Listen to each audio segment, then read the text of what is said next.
Welcome back to my program. We talk a lot about diet, nutrition, and exercise on the program. I'm 75 years old. Don't think I look it, but I take my exercising seriously and I take my diet seriously.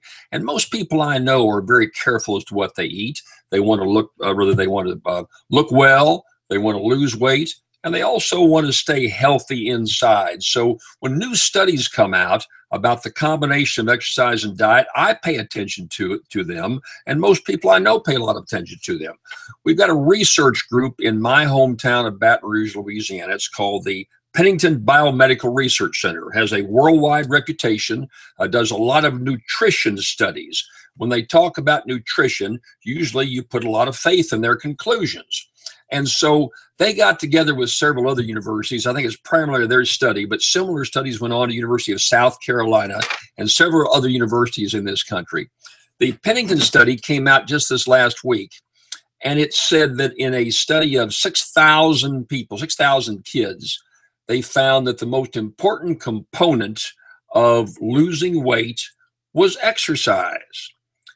Diet wasn't even mentioned.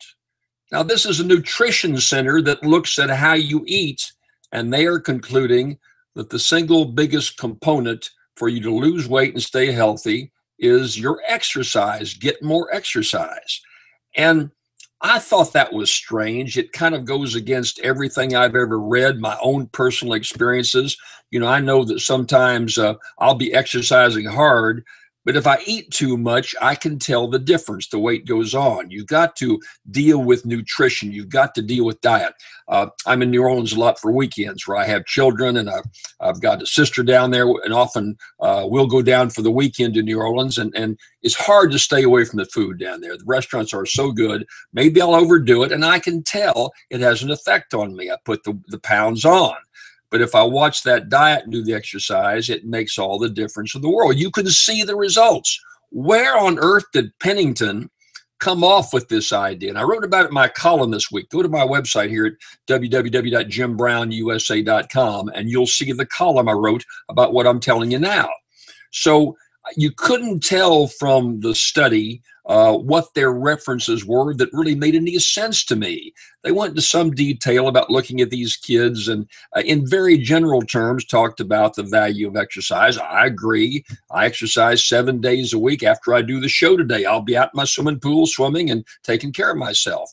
But I couldn't see the correlation that showed that exercise was much more important than diet. The rule of thumb I always had was 2/3, 1/3. Taking care of yourself, keeping weight down, keeping obesity down is 2/3 diet and 1/3 exercise. And the Pennington study just turned that on its head and said, no, it's the reverse. In fact, it's much more exercise, 80-20. They didn't say the figure, but that's the impression they gave, that exercise was much more important than diet. Then it comes to find out in the New York Times this week, they did an expose, and they said these studies are taking place at the Pennington Biochemical Research, the Pennington Biomedical Research Program in Baton Rouge, other universities around the country. And guess who paid for the study? Guess who put up the money to make the study happen in the first place at these centers, at these research centers? Would you believe? Coca-Cola. Wasn't Coke directly. They formed a little shell, if you will, a shell corporation, ran it through the shell so the name Coca-Cola wouldn't be there. And Coca-Cola's money came up with, oh my gosh, what a surprise conclusion, that you need more exercise. Don't worry about the Cokes and all that sugar in those soft drinks. Look, Google nutrition-sodas and see study after study after study after study that concludes that soft drinks are bad for you. The sugar, the aspartame is even in the Diet Cokes. There's just no redeeming value in those particular products. And not only is there no redeeming value, there can be a lot of damage done to you. That's study after study after study. Pennington concludes otherwise, and lo and behold, the financing for the study comes from the Coca-Cola bottling company.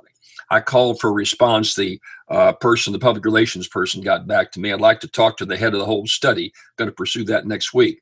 But it just goes to show that in corporate America, money talks. What's the song? I want to see the world again. Everybody drink a Coke. What's their theme song? Money talks when it comes to business, but it also, unfortunately, terribly unfortunately, has an effect, and it talks too when it comes to these research studies that in this case, in my opinion, was way, way out of line. Read my column. Be right back.